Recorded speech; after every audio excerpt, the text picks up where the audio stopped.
Hello বন্ধুরা, কেমন আছো সকলে? আশা করি নিশ্চয়ই খুব ভালো আছো। আমিও খুব ভালো আছি।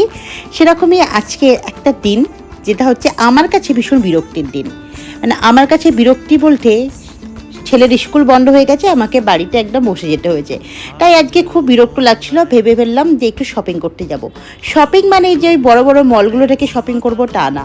আমার কাছে এই গড়িয়াহাট মার্কেটটা ভীষণ প্রিয় মার্কেট। এই মার্কেটে আনাচে কানাচে কী আছে মোটামুটি আমি সবই জানি। তাই এই গড়িয়াহাটটা আমার কাছে খুব প্রিয় জায়গা। তাই দুই মাকে নিয়ে আজকে একটু গড়িয়াহাটে শপিং করলাম। গড়িয়াহাটে শপিং ডান করে চলে গেলাম পাটুলিতে। ওখানে গিয়ে চা খাবো, কারণ অনেকক্ষণ রাস্তায় ঘুরে বেড়াচ্ছি, ভাবলাম একটু চা খাই। তো আমার সাথে আমার বন্ধু, মানে আমার শাশুড়ি মা হচ্ছে চা প্রেমিক মানুষ, দুজনে মিলে চা খেলাম।